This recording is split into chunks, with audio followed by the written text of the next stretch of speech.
All-Ireland Senior semi-final between themselves and Wexford. Led out by Alan Brown, their captain from Blackrock. The Cork papers, and indeed if this team wins here today around the country tomorrow and during the week. The Cork team, All-Ireland champions of 1999, the current Munster champions, in preparation then for today's big match. We still await the Wexford team, who will be coming out shortly. One thing that we've noted here, just looking around Croke Park, huge Cork support in Tomás Mulcahy. You're not surprised with this? No, I'm not surprised. I mean, the level of interest has been great over the last couple of months in Cork, and you've got to credit the new management team and the structure that's come in. I mean, off the field last year, everybody knows that there was particular trouble there, and it's all been rectified, and it's back on the field of play where most of the players are doing the talking at this stage, and hopefully they can continue on today. But I hope there's no complacency within the team. I mean, a lot of the papers this week are giving them the favourites tag, and they've no reason to be complacent, because I mean, if they looked at their performance the last day against Waterford in the first half, I mean, there was a lot of Cork supporters who nearly went home at half-time on the basis of their performance that day. So, I mean, they've got to up the ante again today. But, I mean, the credit to them in the second half. As you see, Michael, the pictures are on. Yeah, it's fantastic. When I look at a scene like that, remember, was it 1985, the All-Ireland semi-final between Cork and Galway? I think it was about maybe 4,000 supporters. Right. Admittedly, it was a very, very bad day. I would take that into account. Yeah. But nonetheless, how Gaelic Games has grown in popularity over the last number of years. And it also, Michael, reflects the faith that the Cork supporters have in this team. They really have taken this team to their heart, especially after that performance against Clare, when they just blew Clare off the field and were out-physiqued Clare, if you like, in the game. And I think they feel that this is the start. This is the start of something great for this Waterford team, and they all want to be part of it. And it's always a reflection on how things are going in the county when the supporters come out and support you. They're very confident coming up here today, wary of Wexford. But I think what impresses them most is the spirit in which this team play. They play with real steel, real determination, real discipline. And they feel that this really could be their year, and they all want to be part of it. Well, the cheer has gone up behind you, Ger, and the flags are waving for Wexford.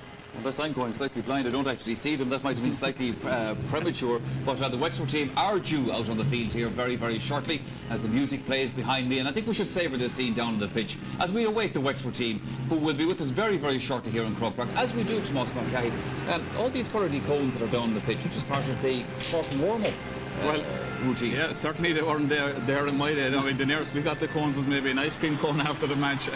That's the new routine. That's the professionalism that the Cork setup has at this stage. They're all the backroom men that Donald Grady has introduced into the team.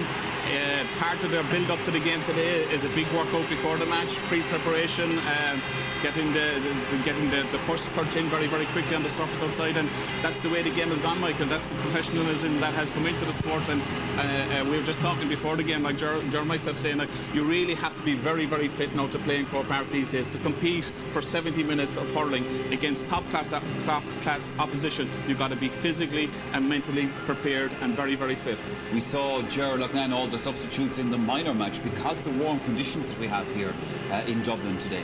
That'll be a massive factor today, and how you use your substitutes and how strong a panel you've got. There we see the entire Wexford panel, which is now a panel of 30, of course, for every team. But I was just looking down through the Cork subs and the strength of them. Brian Murphy, who played so well against Owen Kelly in the Munster 21 final. Mark Prendergast, who was brilliant the last day in the Munster final, he came on for David O'Sullivan.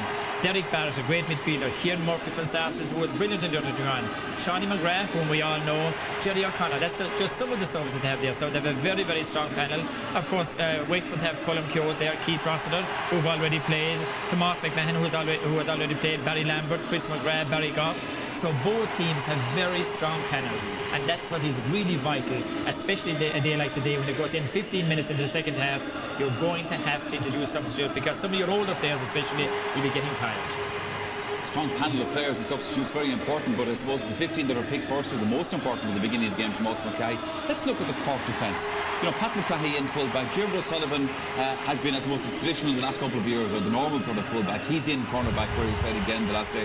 Didn't kind of work out before. Diarmuid was suffering from a virus. He was suffering from a virus, yeah. There's a lot of body opinion in Cork as well, maybe that he should be in a full-back in his rightful position. But Pat Mulcahy, in fairness to the guy, has done nothing wrong all year. He's played in the league campaign. He's played exceptionally well. I mean, he played played very well against Clare in the championship as well. People maybe questioned in the Munster final about his ability to maybe command the square, but he's a very, very good hurler. He's very, very tough. And I mean, if there are any difficulty in that situation, there is the added strength that you can move Dermot O'Sullivan in. But I would expect a huge game from Dermot O'Sullivan today. I mean, he's been working very, very hard on his physical fitness. He's been a bit overweight over the winter months coming into the start of the championship period. And I know down in Cork they've assessed his fitness on a regular basis on a one-to-one situation. He's gone away, did separate training from the team, and so I would expect a huge performance out of him today. Well, I tell you, Tomas, I wouldn't like him marking him today because he'll be so determined.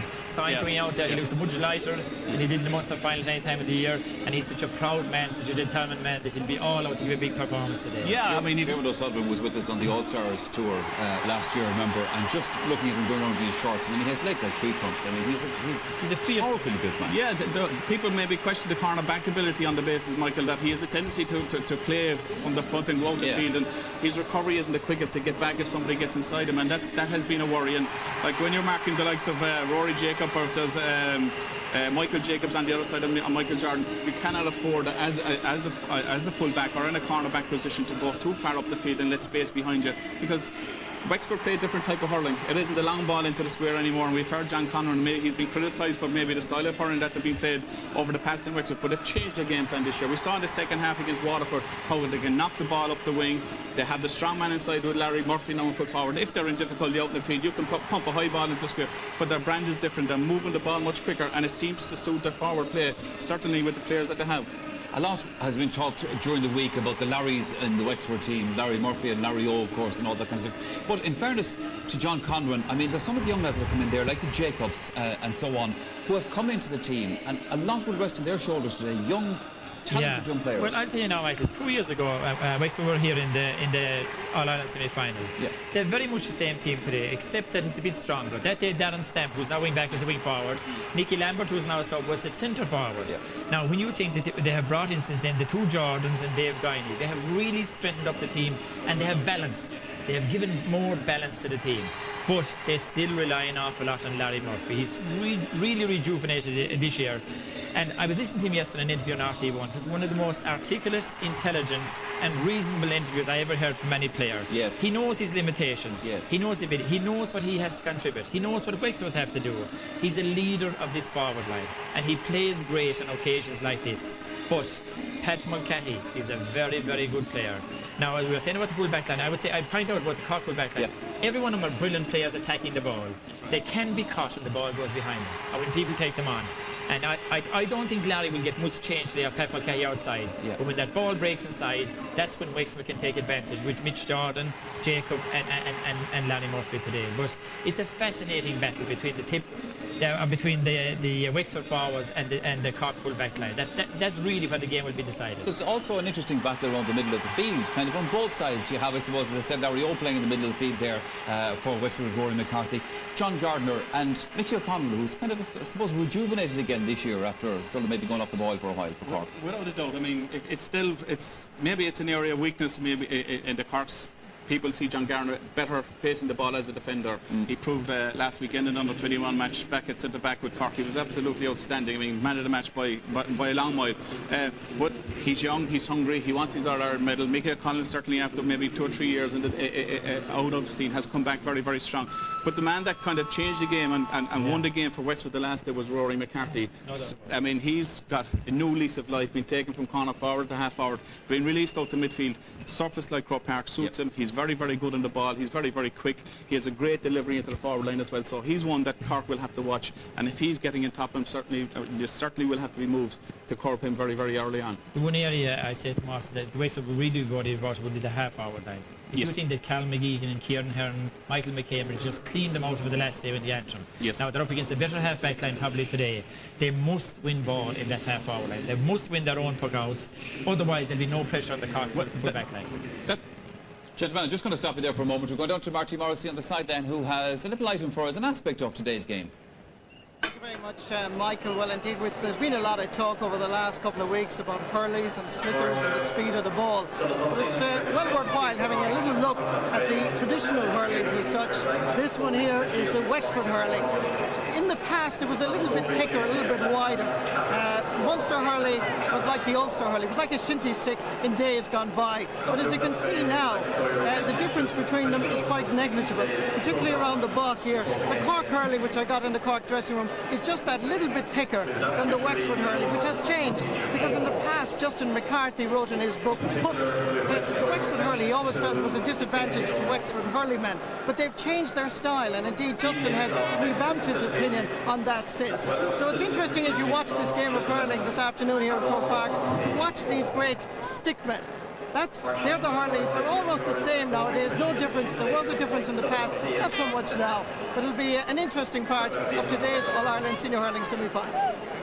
Marty Morrissey, thank you very much indeed. You can all have only one hurley each, mind you, on the field. I suppose at the end of the day, that's it. Can I come back again to the two of you, just about the Cork half-back line? I mean, I think, Michael, that has been the success. Yeah, I mean, yeah.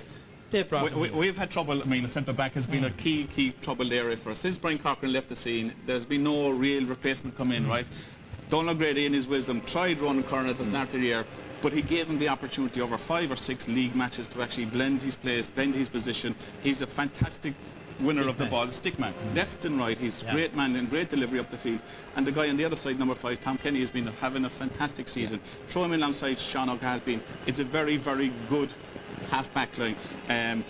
Very, very young, very athletic, and very, very good going forward again. And certainly, if they're on top today, I think Cork will actually share this match in the end. And Master, brilliant to winning ball in the air. Yes. And attacking the ball and winning it first time, and that touch is absolutely excellent as well. Well, I mean, they have to be stopped. If the Wexford, as we were saying, if the Wexford half-hour line even break even with them, Wexford will have a chance. Otherwise, they are the type of a half-back line that just clean you out and set the platform for the forwards and deliver great ball into the forward line. They must be stopped today by Wexford.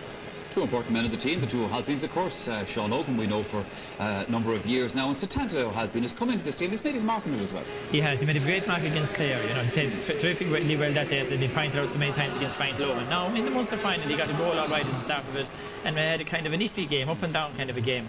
A bit of a concern about him after the Munster 21 finals, the 2 finals, you know, when he struggled against Tipperary in those 2 finals. So today is a really big day for him, and he's up against Doc O'Connor today, who has the one attribute that can get the better of Satanta, in that he's very, very good in the air. So Satanta relies an awful lot on winning a ball in the air, turning around and have a run at goal. O'Connor is great in stopping that kind of a player. So it's today really is the big test for Satanta. Another man back in that Wexford defence today, Dara Ryan, of course, the Garda from St. Anne's. What an important player he is for Wexford. I mean, to me, he's the best fullback in the country at the moment, and you just kind of hope that the finger injury that he's sustained over the last couple of weeks doesn't come against him today, because he's a great player to watch. I mean, skillful, in full fight, intelligent and tough. Absolutely, but big and strong, and commands around the square. And certainly the last day against Antrim, his presence around the square was missed. I mean, Antrim got those 2 goals. I mean, if you had Dara Ryan around the square at that time, I don't just see in the picture there, Tomas, the glove, you were talking about that hand injury. I'd say the ability of that glove to protect will be tested today, maybe once or twice. Certainly will be tested. I mean, he's going to come up against a guy like Joe Dean, right? And Joe has a tendency to move out and play out in front of him from goal. You won't see Joe contesting big high balls underneath him in the square, so he'll be bringing him out the field. And certainly when you get a finger injury like that, Michael, I mean, okay, a hamstring you'd know very, very quickly, right? But a finger injury, at times your head can be ruling your heart on the basis that you say you're fine, everything's okay, but it's when you go into a 50-50 ball, you get a clash, that then the difficulty appears, or the sting appears, you know. But I'm sure Wexford, they're picking him on the basis that he's ready and ready for the fray. And the good thing about it, Tomas, was that it's his left hand first of all, which isn't the strong hand. For the hurley, and the second thing is the hand was never in plaster. The thing on it, so the other muscles won't have wasted. So that gives him a better chance of being all right. But as Tomas said, Cork won't be lobbing high balls in there underneath Joe Dean today. Joe will be trying to drag him out, bring him out to the wing, leave space inside. Joe's a very intelligent man of moving fellas around like that, and Cork will have a plan on how to get the best out of Joe Dean and how to expose that Ryan. Well, I mean, if that happens, you can see Joe drifting out, and then that's the opportunity for Satanta to come in behind in the square. That's it, for the high ball. And Alan Brown, who's very good at shoving in a goal or 2 in every game, in most games. Very strong players with a high ball. Very strong. Last words of inspiration then from Donald O'Grady, laying it down the line. Lads, this is our big chance. There's an All-Ireland final 17 minutes down the road from here, but we've got to perform on the day. You can be sure that's exactly what he's saying to the players right now. I have no doubt about it, Michael. They've done all the hard work, they've done all the training. It's now time to perform. It's you're 70 minutes away from an All-Ireland final. Who would have said that at the start of the year with the Cork hurlers particularly? Wexford will be saying likewise on the other side. Okay, we didn't do ourselves justice in the Leinster final. We've come back very, very strong in 2 games. if they go into an All-Ireland final, my God, they'll deserve it, and they'll earn it. They'll earn the right to go there if they beat Cork today. They're about to join the parade. Tomas, can you guys do it? I think they can, Michael, but I'm going back to the comments I made very at the start of the programme. Cork hurling is about letting the ball go on a surface today that will move the ball very quickly. Ground hurling into the forward very quick. If they do that, I think we can actually win the game, get the performance from our half-hour line. But I think what John Connor will be saying is, don't let these fellas get a lead in you. If these fellas get a lead in you, if they get a run on you, it'll be very hard to pull them back. Put doubt into their mind. There are so many of them here in Croke Park for the very first time. You've got to get the lead on, and then put the pressure on them to come back at you. Now, Wexford cannot allow a 9-point lead to develop here. If they do, they will not pull it back. If they get into the game at the start, take a lead, they have a great chance of winning this game. Having said that, Cork's skill is so good. Pitch is ideal for them. They'll play the game at such pace. Will Wexford be able to keep it up? I don't think so, but I think it'll be very tight. I take Cork today. Okay, gentlemen, thank you very much for your thoughts on that. Another important body of people today will be those carrying the water bottles down around the side of the field. Well, Cyril Farrell was down the sideline with the Galway Miners earlier on, and a successful campaign that was for the Galway Miners. He's back up in the commentary box now, and he's with Gerard Canning. So good afternoon, gentlemen, to both of you. Good afternoon, Michael, and we are ready to go, and so are the teams behind the Artane Boys Band. A wonderful setting.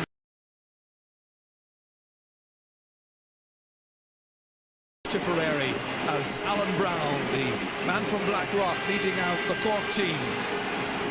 And wonderful support here for Cork in particular. Let's check on the teams.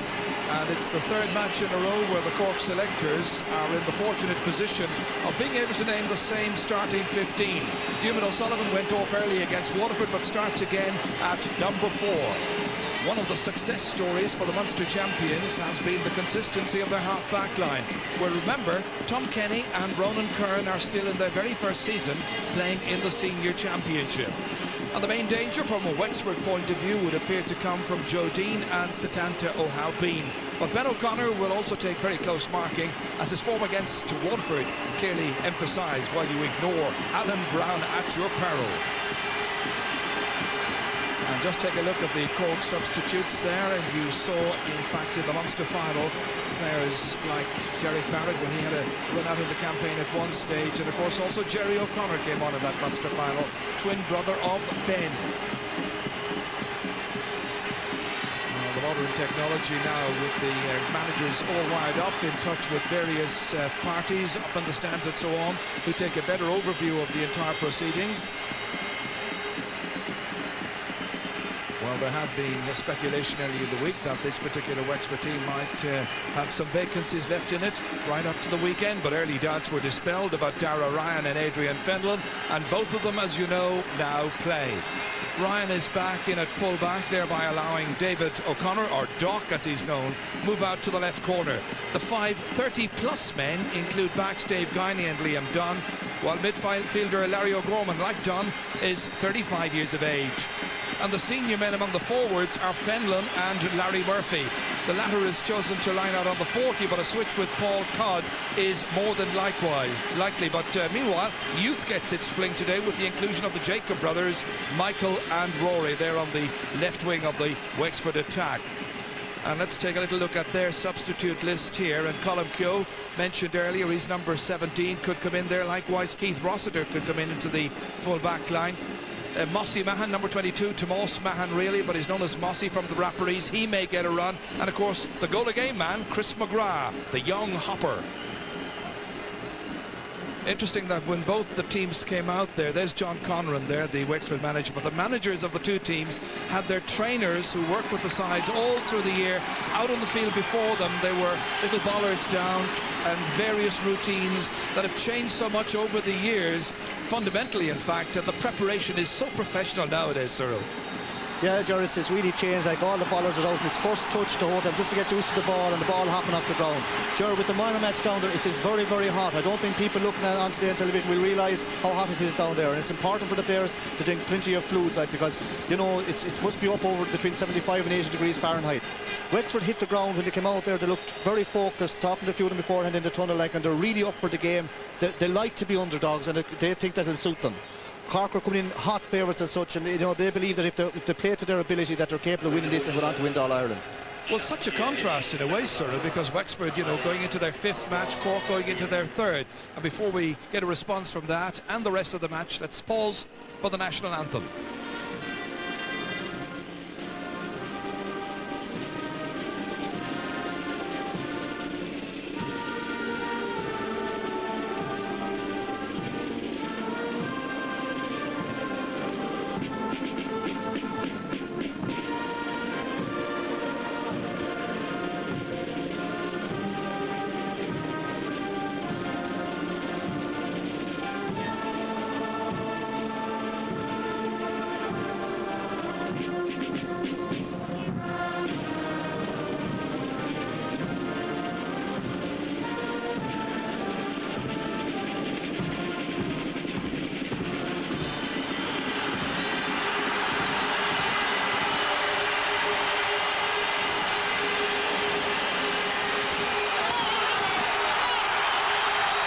The referee was in charge of last year's All-Ireland hurling final. That's Eldon Moxivna from Dublin. And there's a light breeze blowing from left to right here. A couple of clouds overhead at this stage, which the players will welcome, taking a little bit of the heat out of the day. And it's Cork who won the toss, and they play from right to left in the first half, which means they're playing against the light breeze. So straight away trying to get early possession here. Larry Murphy beaten for it there by Pat Mulcahy. Whipped away by Mickey O'Connell, the Cork midfield player, beyond Liam Dunn. Ben O'Connor trying to scoop it back towards Satanto Halpine. On the rampage. Opening half minute of the game, looking for the lead score, and he's put it wide.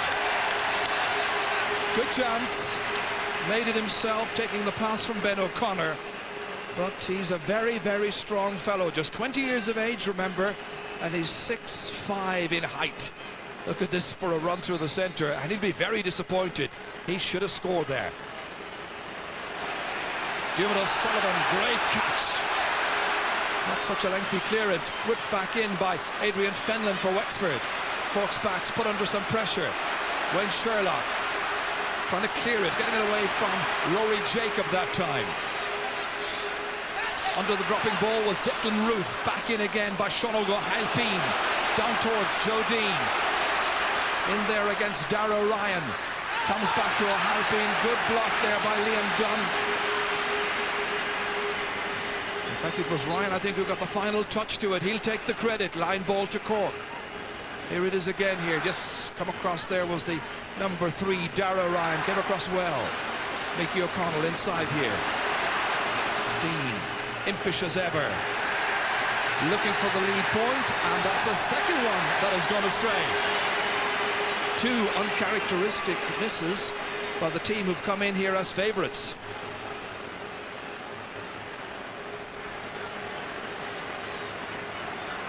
So after the let-offs, Damien Fitzhenry trying to get Wexford motoring, but it's blocked down there by Shonogo Halpine.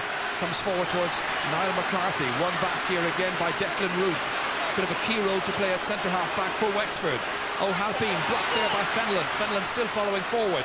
Driven away eventually by Ronan Curran, the centre-half back. Back out by Dara Ryan.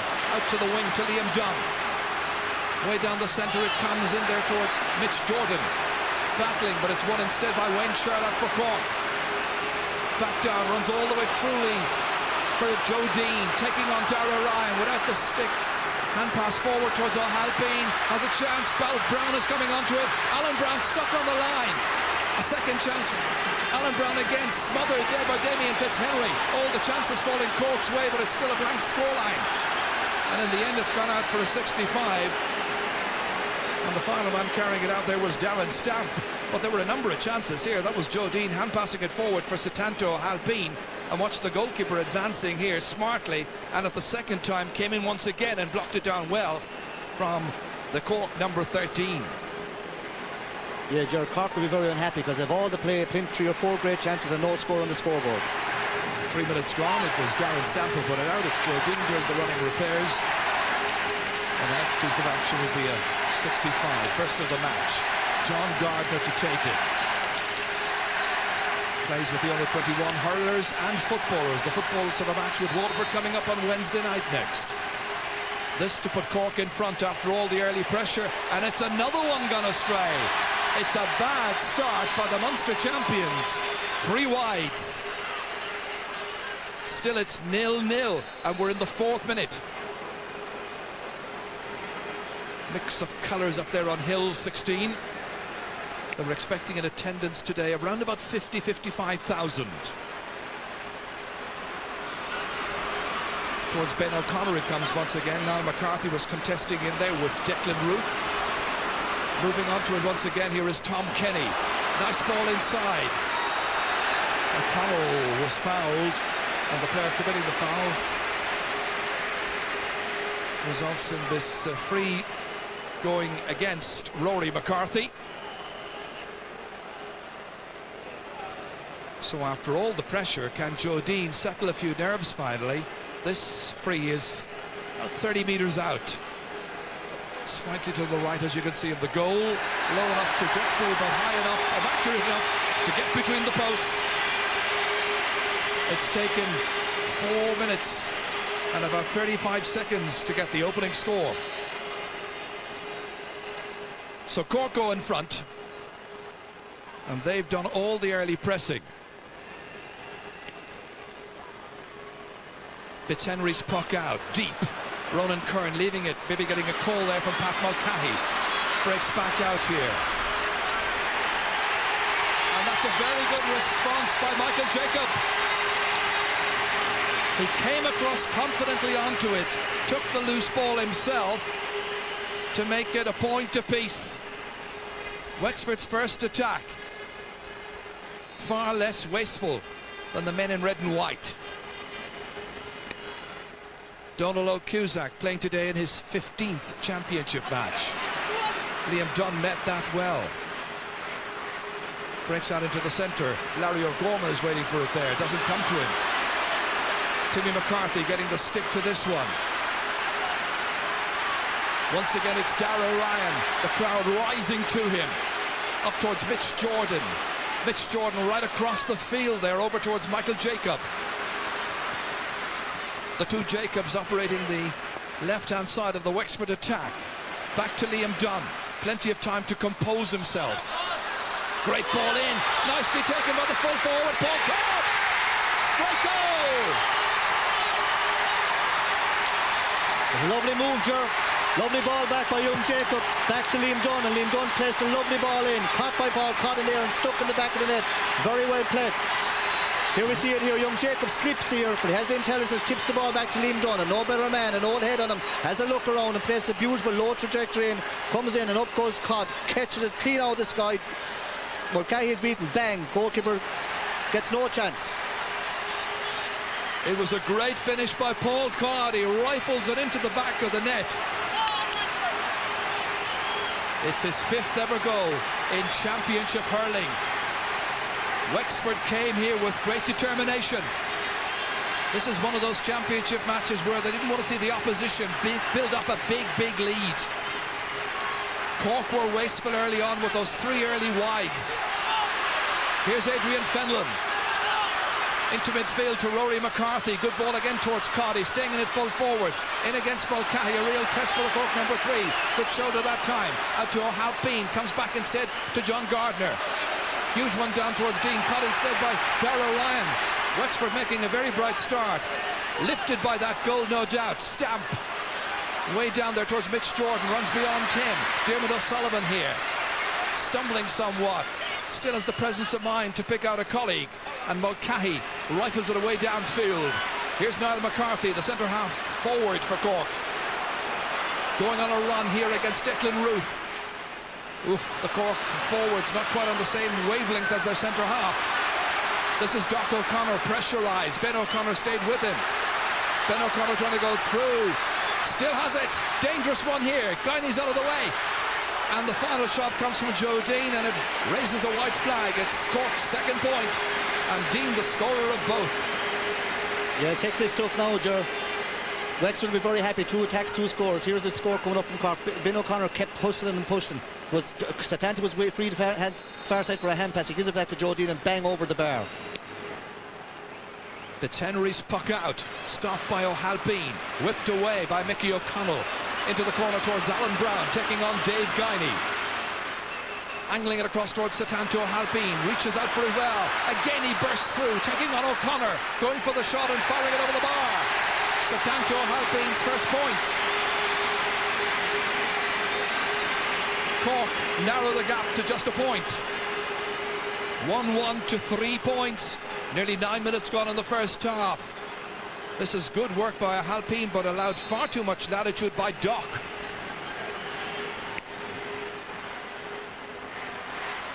Tom Kenny coming up for this one against Michael Jacob. And the linesman adamant that it's going to be a Wexford ball.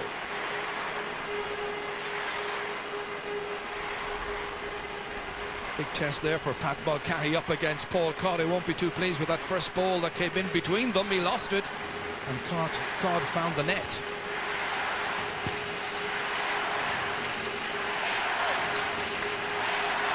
Adrian Fenlon trying to get a decent piece of high grass there to try and cut it up. It's not easy on this particular surface, but he's done well.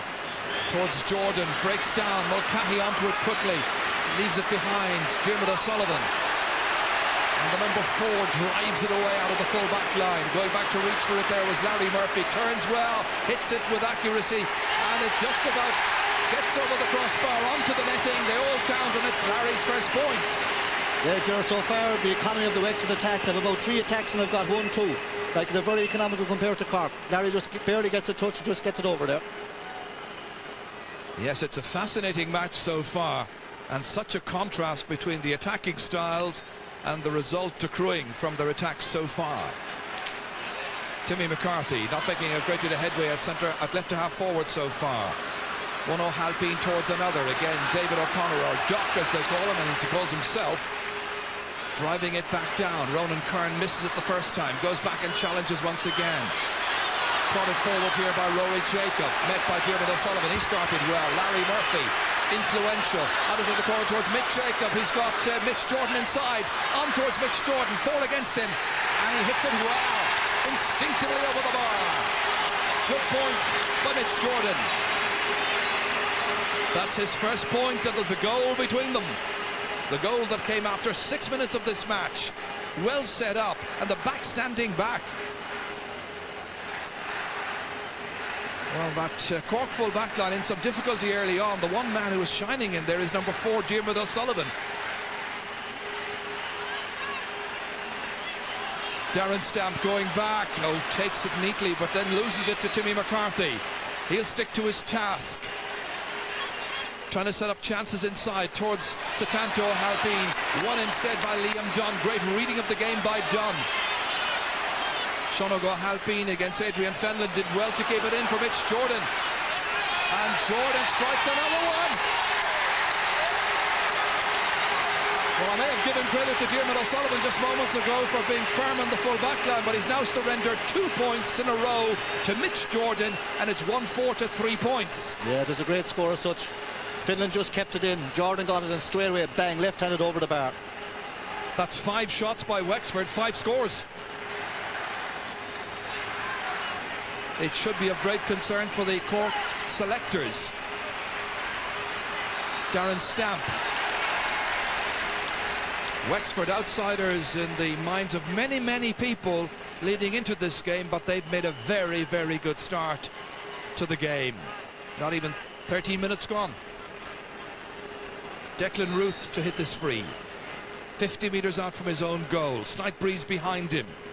Very warm afternoon. Could have done with that as Wayne Sherlock leaves it out over the end line and Wayne, who was man of the match in Cork's opening championship match. There's Declan Ruth playing in his 16th championship match this afternoon. Donald O'Grady with Dr. Con Murphy there.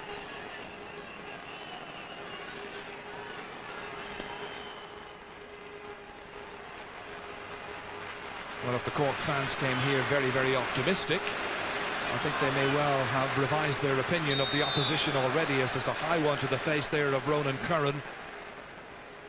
And I think the fans of the red and white, the Munster champions, are well aware that this Wexford team means business, and that was Larry Murphy with a high elbow.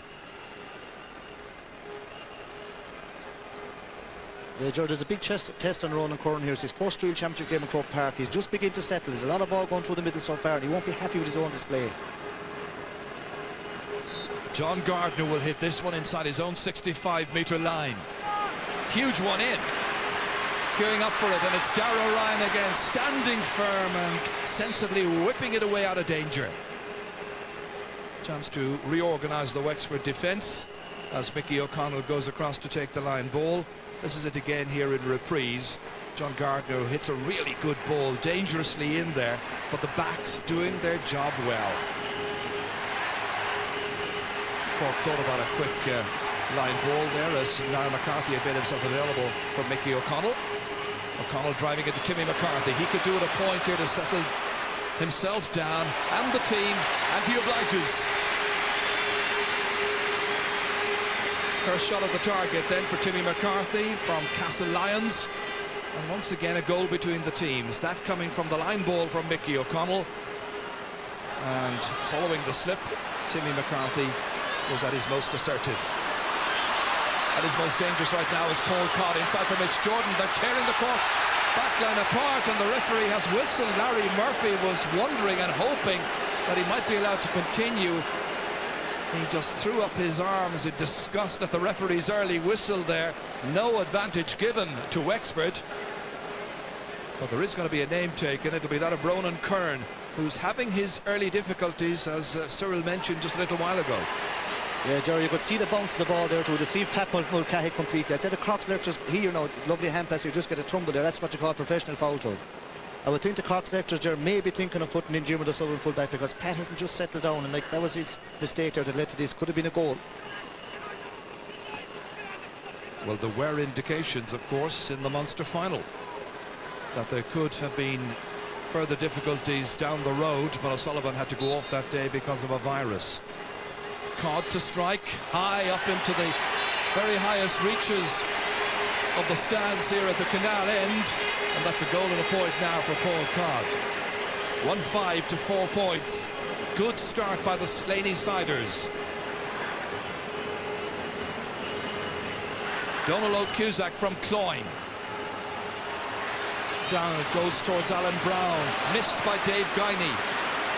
Dave, the 33-year-old, kicked it away to Adrian Fenlon. But the early effort and energy being expended by Wexford. They're giving it everything in this opening half of the match.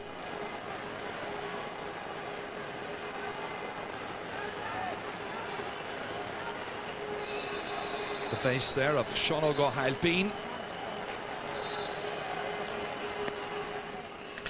Added to there by Timmy McCarthy.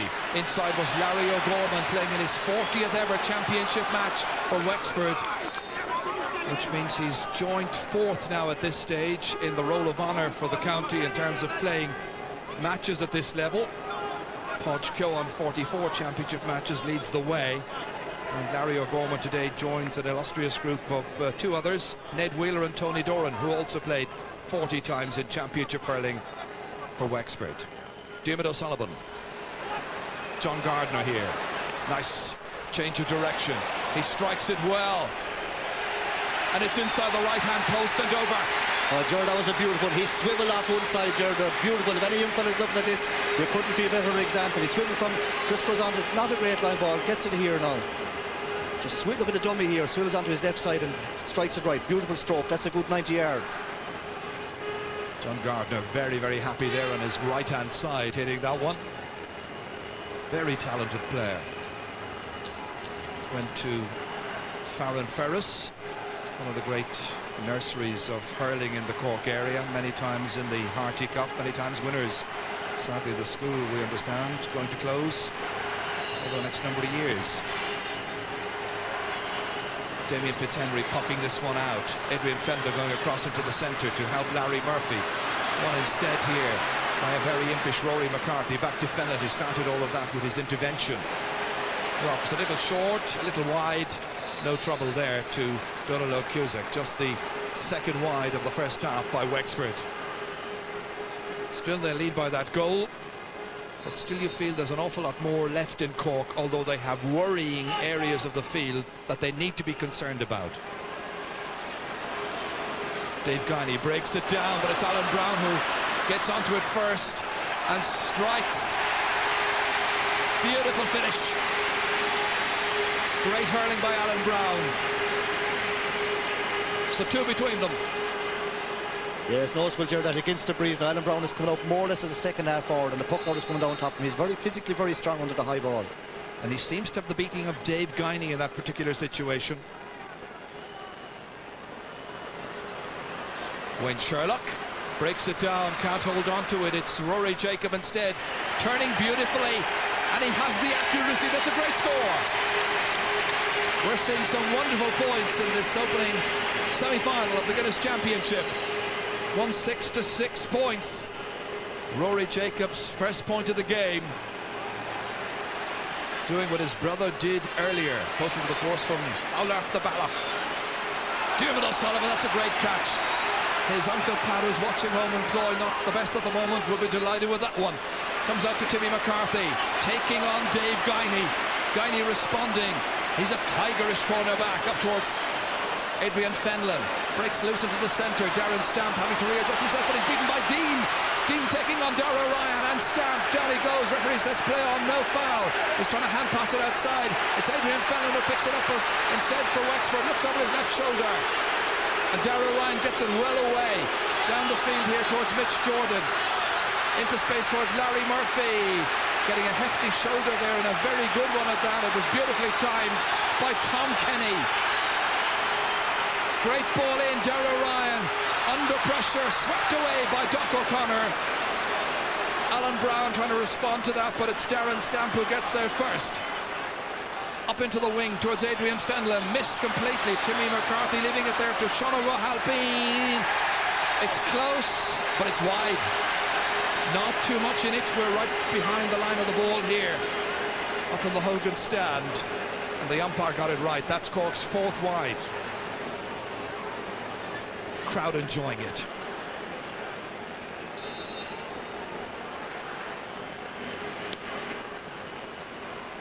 Huge one from Fitzhenry. Way into the inside forward line towards Paul Codd, who's remained in there, leaving Larry Murphy out on the 40 to take on Ronan Kern. This breaks in here towards Larry O'Gorman. O'Gorman taking them all on. Oh, he's trying to release it to Paul Codd. One instead by Sean O'Halpine. Out towards Wayne Sherlock. And the danger reverted by Cork. Big one down towards Niall McCarthy. It's Dave Guiney who responds to the challenge here. The hand pass outside to Adrian Fenlon. One of the heroes of 96. Difficult one for the corner forwards to hold on to that one. It's still in play. No longer. There was a block there. And it seemed to go off the stick of Rory Jacob. And Donal O'Cusack is protesting to referee Eodán Moxivna. And the referee is going in to talk to the umpire. Just watch it again here. Who got the last touch? It seemed definitely Rory Jacob. But the referee has had a chat with the umpire and decides that the umpire knows best. It's going to be a 65. If there's only a point in it at the end. Here it is again, as we slow it down. Seemed to come off Jacob. How's ever, it's going to be Paul Codd. A goal and a point so far for Paul Codd. And he's now got a goal and two. Great work there by the Rathmuir striker. 1-7 to 6 points. Wexford determined, confident, taking the fight here to the favourites, the Munster champions from Cork.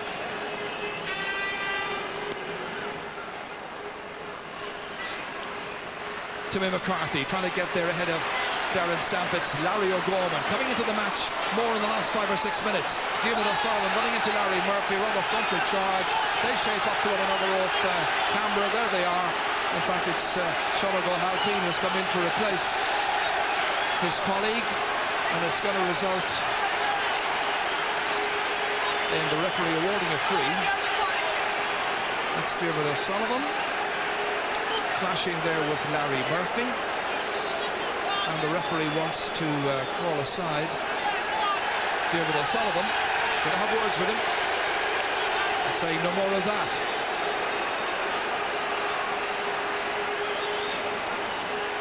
And it is eventually going to be a free down field for Cork because of the challenge by Murphy. The foul on Diarmuid O'Sullivan, who didn't like it too much and had words, hence the referee's intervention. So John Gardner from the piercing to hit the free inside his own 65-metre line, low into the corner this time, where Joe Dean has taken up station.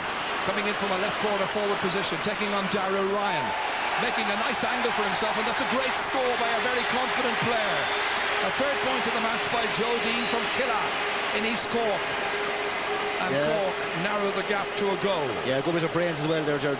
You know, Garner didn't go for the long free, spun up low along the touchline, and Joe Dean made a good angle for himself. Well thought out and well planned. A wonderful variation. A lot of very, very fine hurling. Joe Dean with 3 points from 4 shots at the target so far. Curran needing a bit of help there from Sean O'Halpine. Towards Satanta, breaks it to himself. Doc O'Connor is after him, unable to get the sliotar away. However, it's Niall McCarthy once again tearing through here. Niall McCarthy with Satanta to his left calling for it. Doc O'Connor there with the man also helping him out is Declan Ruth. Ruth trying to swing the stick, and the referee has blown the whistle saying cool it down, lads, trying to end the stalemate. It's Niall McCarthy who's in there in the thick of all of that, and he got a blow, as you can see, to the face. Niall McCarthy, who comes from the Carricktool club, playing today in just his 5th championship match. This is it once again, as he was coming forward. Watch for the challenge coming in, going by Doc O'Connor, and he caught him with the elbow. Gerald, what's happening there, the crowd are reacting to it. They're looking at it on the screen, and the ref isn't looking at the screen as such. He has no action replay. Cork will feel hard done by because Joe Dean got tumbled a while ago as well. No free for them, it's a throw-in. And no yellow card. Referee hasn't seen it, crowd have. Wexford on the attack again, but repelled here by Ronan Kern. Niall McCarthy again collecting it well there against Declan Ruth. It'll have to be much, much tighter on McCarthy. Great stop! It's Henry once again at his best. 65. But Declan Ruth is going to have to keep a really close eye on Niall McCarthy, who's been getting to the left, getting to the right of him. And this time, the shot was brilliantly saved by Damien Fitzhenry.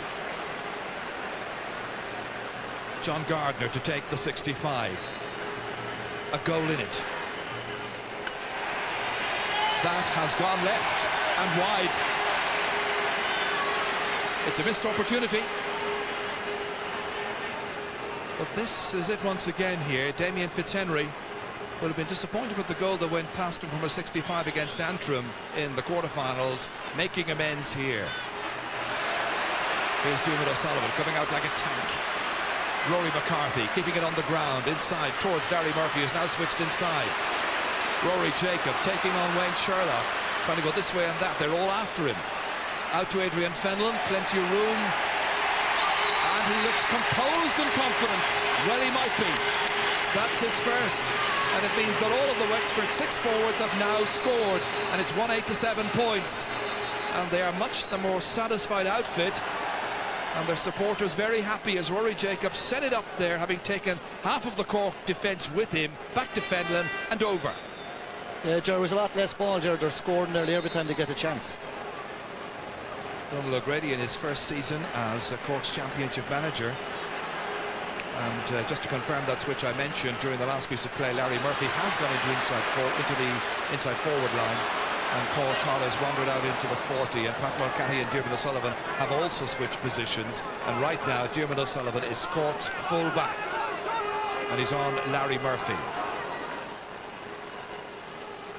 Steaming hot afternoon here. Sean O'Halpine, beautiful cut up towards Niall McCarthy, dropped down by Declan Ruth, sun in his eyes, not easy. And once again, it's the Cork centre-half forward Niall McCarthy who draws the foul on the 45-metre line. Dave Guiney that time coming across. So it gives Joe Dean the opportunity to put this one between the posts.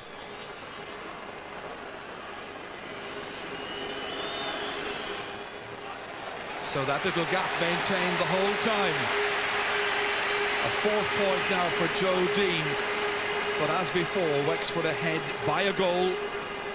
Paul Codd's very, very important strike after 6 minutes. There's Codd now out on the 40, being marked by Ronan Curran. Having difficulties. Wexford still very influential. That's Larry O'Gorman gone down on the deck there. And got a belt to the leg. Larry, one of the heroes when Wexford, of course, won their last All-Ireland back in 1996, beating Limerick that year. And that's where the wild stick there of Ronan Curran cracked across the legs of Larry O'Gorman. Larry knew he was taking a big gamble by making himself available to play in a match as high profile as this at the age of 35, especially playing in midfield where you need young, fresh legs, but he's doing well. Paul Codd hitting this one with great accuracy, tremendous force, and over. He's got a goal and 3 points now, and it's 1-9 to 8 points. 4 scores from 4 shots by Codd. Wexford will feel extremely pleased by their first half performance. The game plan has worked. They've unsettled Cork. Declan Root driving it back down. Again, the Cork defence in all kinds of difficulties, and the goalkeeper having to come as a sweeper from the goal line to make a very good clearance, an effective clearance downfield by Cusack. But it's gone over the line, and it'll be Wexford's ball. Yeah, Gerard, that was well read by Donald Cusack, because that ball came about 80 yards. He read it, came to it very, very fast like a soccer goal. He had to, because again it was sweeping through. Well, it must have touched a Wexford man last, because it's going to be a line ball for Mickey O'Connell to cut in.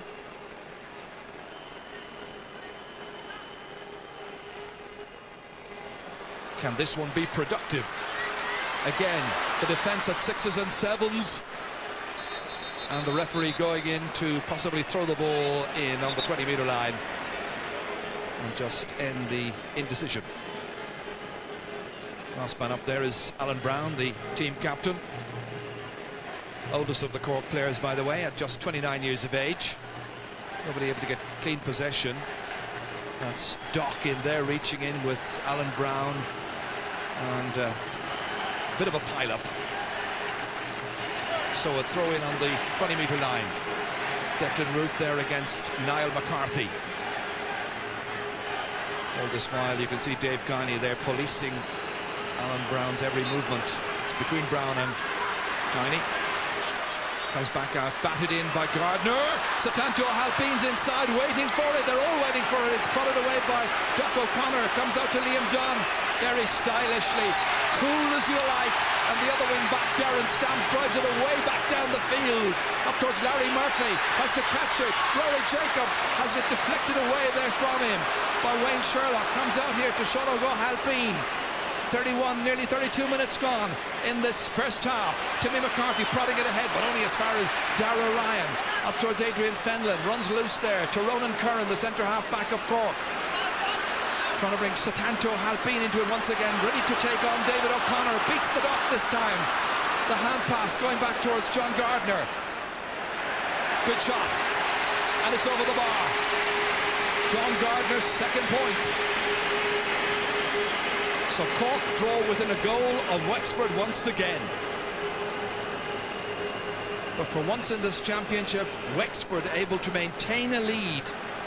Now their fans will be hoping they can stay there. In the past, they've been a very good second half team. They've had a light breeze behind them in the first half, and the sun has gone down a little bit thanks to the clouds overhead. But there's a lot of work to do and a place to be won in this year's Guinness All-Ireland Hurling Final on the 14th of September. Yeah, so far, every time that Cork have got a score, Wexford have tried it one as well. It'll be interesting to see how they work one here. Well, there's 2 minutes of normal time remaining in this first half, and there'll be 2 added minutes to be played. So an extra 4 minutes coming up. Adrian Fenlon making his way across to take this line ball. Pat Mulcahy has gone onto the goal line alongside Donald Cusack, just in case. Everybody else is picked up, and the Cork fans feeling, I think, that Wexford are wasting a few seconds. Fenlon. Oh, he strikes it beautifully. That's a masterful strike by Adrian Fenlon. His second point comes from a sideline cut, and it's 110 to 9 points. Yeah, if there's worse to wager, he's usually very good from. That's a very tight angle as such. Beautiful stroke over the bar, and they go back to that 4 points gap again. Great score. Donald Cusack pucking it straight down the middle. Again, Cork trying to win their puck-outs. Ben O'Connor, haven't seen an awful lot of him after a bright start. Blocked down this time by Declan Ruth. He takes them on again. Going this way and that. The hand pass outside to Timmy McCarthy. Trying to swing it there ahead of Darren Stamp. And stamped it enough to put him off. And the ball has gone wide. And that's now a total of 6 wides by Cork in the first half. And it's still 110 to 9 points, last minute of normal time.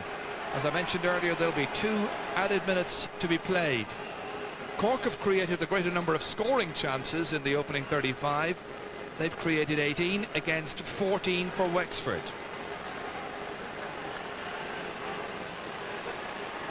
Cork fans here, I think, will be thinking back to the Munster final. They're pretty wretched first half against Waterford that day in Thurles, and then they came good, in particular in the opening 10 minutes of the second half. Satanto Halpine having the better of his duel with Doc O'Connor, but he's just scored 1 point, and he steps out over the sideline. A lapse in concentration. Line ball will be to Wexford. Yeah, so far all them little things are going Wexford's way. Well, Rory McCarthy has hit this one back towards Doc O'Connor. He was on his toes. Clears it away down towards Michael Jacob. Won there, however, by Ronan Curran. Drop back in here. Cork looking for a late goal at the end of the first half. And once again, it's Darragh Ryan, who is having a marvellous first half. Taking on Timmy McCarthy this time. McCarthy down swing the stick, but a partial blocking it by Darragh Ryan. Takes the sting out of it, and it breaks to Liam Dunn. That's a great clearance down towards Rory Jacob. Balances it on his stick, takes it into his hand. Taking on a couple of Cork players. Kicks ahead to Mitch Jordan. That is a wonderful point by Mitch Jordan, but it started back at the other end of the field, and Darragh Ryan was involved twice. It was great Wexford togetherness, a sense of collegiality about their play. But when this was won here by Rory Jacob, he kicked it ahead to Mitch Jordan, who finished in some style. 3 points for Jordan, 3 shots on the target. And no question about it, Wexford have been the better team from start to finish in this first half. Cork missed those 3 early chances, but they haven't really been fighting as hard or as tenaciously. They've been unsettled by Wexford. They have. Wexford are very, very tenacious, and they're fighting hard, and any little break that's going, they're fighting hard or getting it, but they deserve to be the 5 points up. If Wexford can win at half-time 5 points up, Jared, they will be very, very happy.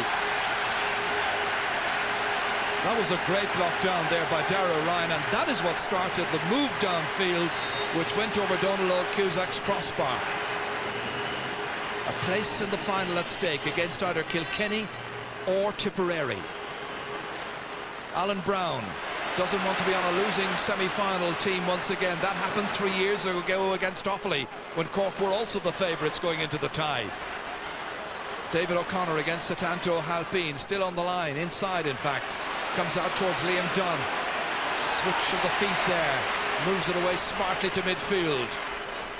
Michael Jacob trying to control it. It comes to John Gardner. Always seems to have time at his disposal. Inside towards Satanto Halpine, and a little mix-up there results in Wexford winning it back. Dave Gurney trying to get it out. Alan Brown tigerishly trying to get it in. It's Doc O'Connor once again. And all of that is finished with a shot by Satanto Halpine that has gone over the crossbar. And it's a late point in the first half for Cork's number 13. All a bit untidy there, and finally one player managed to get possession of the sliotar and do something positive with it. Should have been cleared away a couple of times before it fell very kindly to Satanto from the Pierce Dig. It's the final point of the first half. Wexford are much the happier. They take a lead of 4 points with them into the break, and they are worthy of that lead. Their goal coming after 6 minutes of the first half, cracked home by Paul Codd. Paul, the captain, hoping to lead them next month on the 14th of September in the All-Ireland final, but there's a lot of work to do. Another 35 minutes of hurling here in this second half of the Guinness All-Ireland hurling semi-final at half-time. It's Wexford who are leading by 111 to 10 points. And we're going to get some reaction just a moment down on the sideline here. And our reporter down there is Marty Morrissey. Sean O'Leary, not a great first half by Cork standards. Wexford are putting it up to you. It was following a similar pattern to the Munster final. In that, I think that we made a lot of, our players took a lot of poor options during the first half. Didn't appear to settle down at all. Probably a bit of Croke Park nerves, but you know, we're certainly in a very tight game, and we expected this, and you know, we have a bit of a breeze now in the second half, so I hope the fellas settle down a bit more. But you know, it's a 4-point game, not an awful lot, but we're not playing well at all by any manner of means, and we're not certainly pleased with a lot of the options that were taken by the players at various stages. But you know, we're still in there, we have a great chance, and hopefully we'll get it right now in the second 25 minutes or 35 minutes. Can we anticipate any changes, Sean? So yeah, I would think there'd be at least one change. Where would you see that change? Well, I'll tell you afterwards, Matty. Thank you, Sean O'Leary, as always. Mick Kinsella, Wexford County Secretary. Traditionally, so far in this championship, you've been a second-half team, but your first half has been superb. Well, I suppose we were stung by a lot of comment for the last fortnight about how rank outsiders we were and so on, but I think we've proven to everybody we can play in the first half. I hope we can do as well now in the second half and stay ahead. But we played very, very well. They're very, very determined, and if they keep that up, obviously it's going to be a very, very close game. Nobody's going to run away with this game, as you can see. The goal is the difference, really, and we were lucky to get that. Now, Damien Fitzhenry has kept us in with a couple of magnificent saves, and our heart went in our mouths on several occasions here. But I must say the lads are really knuckled down, and they're playing very well. They're out of the hand, in the air, on the ground. We're not supposed to be able to play it on the ground, but we did today. Absolutely. Best of luck in the second half. Mick Kinsella, thank you very much. Thank you, Martin. Yes, contrasting viewpoints there from the two camps. The match being played in front of 59,435. Analysis coming up right after this break.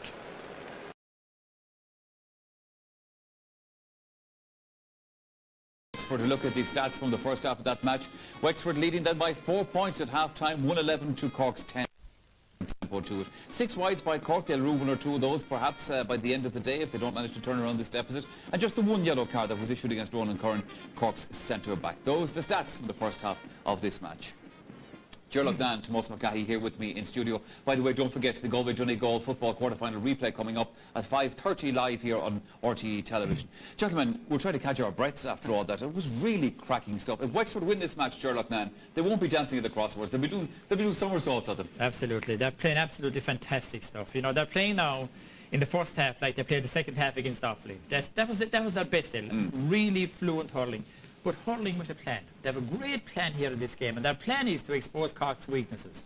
Now, Cork's weaknesses, as we said beforehand, is the full back line when they're taken on. They have the full back line absolutely demolished. Rory Jacob is cleaning out Wayne Sherlock. Paul Codd is really good at full forward, and Mitch Jordan has 3 points got in the other corner. Now, unless Cork remedy that full back line, they're in dire trouble. The second place is at midfield, where Mickey O'Connell hasn't hit a ball. Yeah. Now, we've heard about all the professionalism in Cork. How Mickey O'Connell is still on the field absolutely beats me.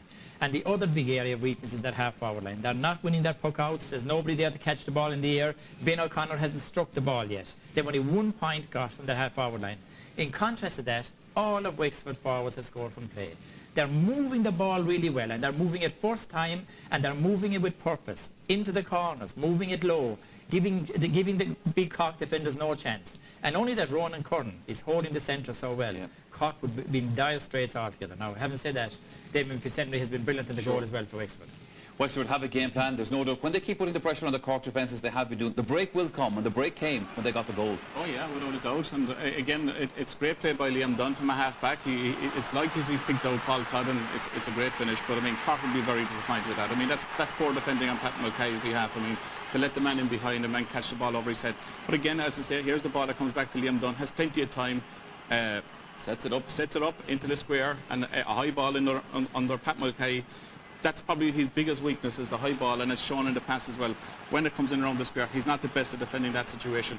But give credit to Wexford and give credit to Paul Cott. He puts it away very, very well. And that's a tonic of a start. And what they've done after that, Michael, is the main thing. They put points over from nearly every angle in the field. The goal that made such a difference to them there at that stage. Their tails were up, and Cork had no answer to them. Every one of their forwards have scored, Gerlach Nan, as you said, but I mean, Mitch Jordan has scored 3 points. One of them, like this one, 2 of them in actual fact, fantastic points. It doesn't matter whether it's David O'Sullivan or Pat McCarthy that's on him. Every boy, he's moving to the ball well, giving that little shimmy and turning around and putting the ball over the bar. The quality of play from the Wexford forwards is top class. Their skill level is really good. And the two Jacobs, Rory and Michael, they have lovely, lovely skill. Finland putting the ball over from the line. They have got very few wides, and they're taking real advantage of the lack of savvy in the Cork backline. Now, the one point about a full backline is one person must mind the house. They have nobody minding the house. They're all attacking the ball. They're leaving the space behind them. And Wexford are running at them, taking advantage of that. And unless they get their act in order there, Cork will be in dire trouble all the time. Much to admire in what Wexford are doing, but at the same time, for a Damien Fitzhenry save, there'd be a point in it at half-time. I mean, this was top drawer stuff. It was a great play by Niall McCarthy, and we need to see more of that from Niall in the second half, but it's a wonderful save. I mean, he's a fantastic keeper, and this is top drawer stuff. I mean, it's a low shot gone in to his left-hand side, and it's a great save down in front of him. And I mean, Cork needed a goal in that first half period to keep them ticking over and get them back into the game. Even though they're 4 points down at half-time, they're not playing particularly well. There is still a chance there. I mean, but we've seen their performance in the second half against Waterford. They can be a second half team as well, and they can come out very, very strong. I would expect, as Sean O'Leary said, that there will be a change, and I would think the change would probably be at midfield. I don't think Mickey O'Connell is going to come out for the second half, and when that change is made, hopefully Cork will take it to Wexford in the second half. But they are in trouble in their half-forward line, and like, it's a bad sign of your forward line when you have to bring your corner forward out, Alan Brown out the field to actually win possession. Yeah. Here we see one of the best kind of bits of possession that they got in that first half period. We mentioned before the game that Joe Dean will be coming out playing in front of Darragh Ryan. Here we see it. It's a free up the wing.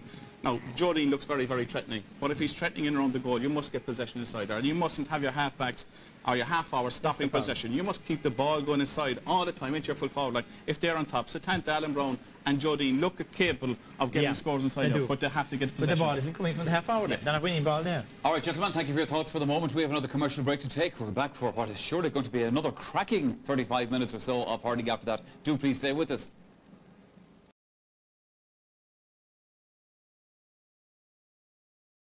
There's no delay there. They want to get on with it. They know they're 35 minutes away from the All-Ireland final. They lead 111 to 10 points. Gerlach Nan, what a...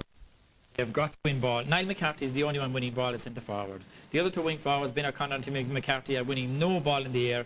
They've got to get somebody out there who's going to catch that ball in the air, even if it means bringing out Alan Brown. Now, the game, one clash epitomises the whole game. Liam Dunn is marking Ben O'Connor. Ben O'Connor is one of the fastest, most skillful players in the country. Liam Dunn is supposed to be past it. Liam Dunn is the man of the match so far. His reading of the game is absolutely uncanny. His skill level is great. And he has psyched O'Connor out of it at the moment. So Cork have to get more aggressive, more direct, get fast ball to the full forward line. And if they do get a goal earlier on, then we're in for a real cracker. Isn't it marvellous to see this guy's discipline this year so far, after all the troubles he's been through in the last couple of years? He's really just playing good hurling, intelligent hurling. I've heard he's only given away one free in the league and championship so far this year. Amazing. Brilliant team though. When he puts his mind to it. Yeah, I mean, the heat from Ross McCahey has gone out of the day. The sun has gone down. It's still warm out there, but it's not as warm as it's going to be. So things like, you know, saying would Larry O or Larry Murphy stick to pace, it'll be easier on them now a little bit. It's much easier. It's easier when you lead by 4 points anyway. Exactly, you're 4 points ahead. You have 35 minutes to go to get to an All-Ireland final. I mean, the Wexford players have proven in the past, Michael, they die for the cause. I mean, okay, if there's 10 minutes to go and they're out on their feet, they have the substitutions to come in. I mean, we haven't seen the substitutions today. There's some very good players in the subs bench to come in on the field as well. And if they give it a all, I mean, they're in a great position, Wexford, at this stage. They sure are. Aidan McSivenel ready to go with the second half. Back to Gerard Cyril. Thank you, Michael. I've noticed there while you were talking about Liam Dunn. Liam Dunn has switched into centre half back, where he's going to be picking up Niall McCarthy, and they brought Declan Root to left half to pick up Ben O'Connor. No changes on either team in terms of personnel, so 35 minutes in which to resolve it if it's going to be settled today. Wayne Sherlock under pressure, helped out by Diarmuid O'Sullivan, now playing at full back, remember. The other full back is Darragh Ryan. He gets his clearance in towards Larry Murphy, or Larry O'Gorman. The two Larrys, very influential. Pat Mulcahy now operating at left cornerback. having a bit of difficulty. Still motoring. Anticipating the shoulder, finally getting in the clearance up towards Jodine. Broken down. And Dara Ryan's after him and has it.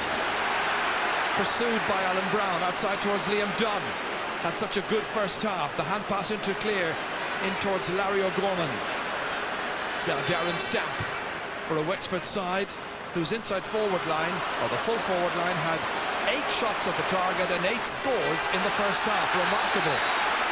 Rory Jacob, and the referee has signalled a free to Cork, having a word there with Paul Codd. Meanwhile, Cork have a player down injured, and there it is. That's the reason why. A frontal charge there in onto the front of the Cork player, who I think is Wayne Sherlock. Wayne Sherlock from Blackrock. Hoping to banish the memories of 3 years ago when Cork came here as favourites, lost too awfully, having beaten them in the previous year's semi-final. Diarmuid O'Sullivan. Huge one by O'Sullivan. Up towards Satanto Halpine, but it's won by Doc. David O'Connor getting into the centre. John Gardner winning possession, and the referee having a word with Larry O'Gorman, indicating just why he's signalling a free to Cork. Just watched this moments ago here. Great catch by Doc O'Connor. Good clearance as well. But in the follow-up, Cork get the free, and it's John Gardner who'll take it. 65 metres out. And that has gone wide. He missed 2 65s in the first half. He's missed a free from near the 65-metre line. Started the second. And it's still 111 to Wexford. 10 points for Cork. There were suggestions and anticipations by the huge Cork following here that they'd freshen things up, the selectors, during the half-time break. They haven't done so. So they're giving the same 15 who started the last match, the Munster final and the semi, an opportunity to turn it around here against a fiercely determined and very crafty Wexford team. Yeah, Jerry, Wexford are showing up plenty the whole time. They really have Cork upset. Liam Dunn went in centre back with a few minutes left in the first half because they just felt that Niall McCarthy was getting on top of Declan Roux. Adrian Fenlon taking the sideline cut. Bit too far out to anticipate another point, but you never know. No, it's not. That is brilliant. An amazing sideline cut. 2 in a row for Fenlon. Yeah, Jerry was 45 metres out there. You can never predict this fellow. Was always very, very good at them, and that's a fantastic score. That should lift Wexford. That is magnificent. If they go on to win this, just remember those sideline cuts and the performance of this man here, David O'Connor, in the early stages of the second half, down towards Larry Murphy. Wexford now full of determination, lots of confidence as well, and loads of know-how from the likes of Larry O'Gorman. Inside here towards Michael Jacob. His dad Mick is watching on. His 2 sons are playing well, and one of them has scored a second point. 1 in each half now for Michael Jacob. Great start for the Yellow Bellies. The model county playing some model hurling. And it's 113 to 10 points, and Cork are in real trouble. Yeah, Joe, any chance they're getting us. Here's young Jacob again, has a little look up on his left side over the bar. Every chance they're getting, they're sticking it over the bar as such, and like they're edging away ahead of Cork. You can't do much better than Michael Jacobs' return. 2 shots at the target, and he's hit his 2 points. Larry Murphy back in there in the half-forward line. Timmy McCarthy trying to get something going in Cork's half-forward line. It hasn't been productive.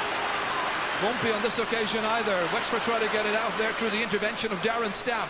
Won back in the end by Ronan Curran.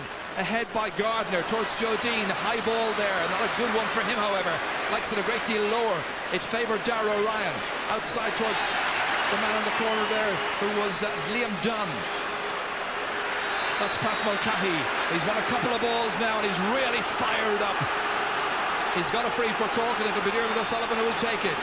Yeah, Joe, so far Liam Dunn's play has been just majestic. He's everywhere. He's reading the play. His footwork is unreal. Get them out of trouble and striking left and right. And we've all made so much about the 30-plus men on this Wexford team. 5 of them over 30. You'd swear they were Zimmer Frame United. They're playing well. And here's Dunn again. That's swept away by Declan Ruth. Back in by Alan Brown. Out over the sideline. Line ball to Wexford. So the first 5 minutes of the second half has definitely gone Wexford's way, continuing the trend. Yeah, Jaron, and Cork need a score to stay in this game, because at the moment Wexford getting every spill and they're tearing into everything. Just looking through the Wexford subs list, or the Cork subs list, you'd wonder whether Jerry O'Connor will get a run, and they might think also about Derek Barrett. And of course there are others as well in there who really could come in and play a role, like Shawnee McGrath.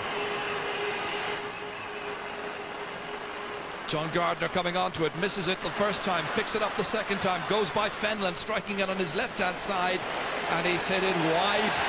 It's becoming one of those days.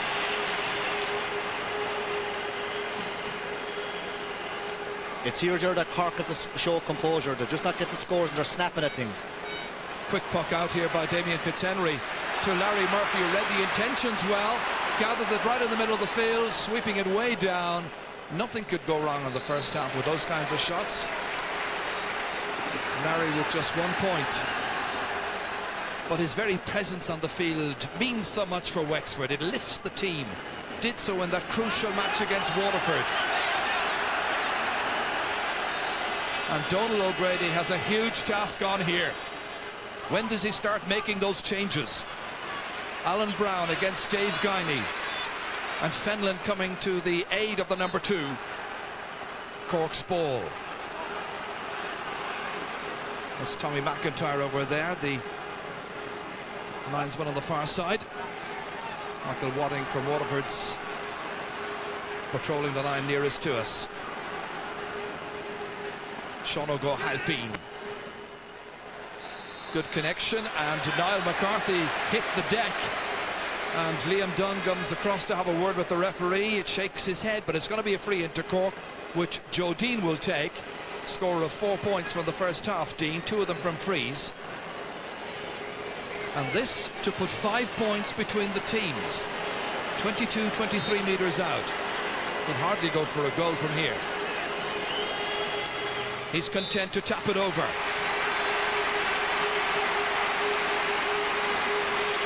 So 5 for Joe Dean, 5 between the teams. It's 113 to 11 points.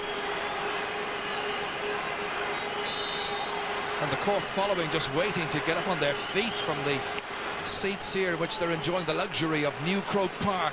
They want to roar their team on towards a place in the All-Ireland final, but they're not being allowed so far by Larry Murphy and company. And Larry Murphy has cracked over a second. Great point by Wexford. It's simple, it's effective, it's direct, and brilliant to watch. It doesn't matter what age you are when you got class in your team and know-how and wonderful skill. Terrific ability. Ben O'Connor on towards Satanto O'Halpine, and the linesman on the near side has been waving his flag furiously, indicating it's going to be a line ball to Wexford, and the point wouldn't have counted in any case. Ben O'Connor having linked up there with Satanto O'Halpine. Yeah, Joe, I think that the Cork selectors will have to make moves soon. Like, they just can't, you know, they're hanging in, but like they're still at 6 points down, and they're not making any noise on this Wexford lead, and Wexford every chance to get her banging over a score. It's very similar to the match 3 years ago against Offaly. The wrong kind of ball played in for the likes of Dean. They came in as raging hot favourites against Offaly that day, and they went out with their tails between their legs. Yeah, but they still have a lot of skill.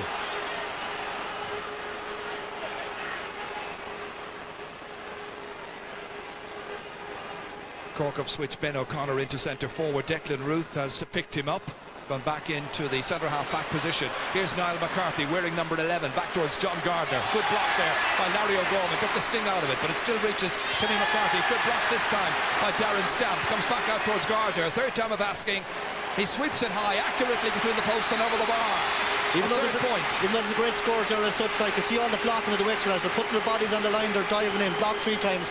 Unlucky not to concede a score there.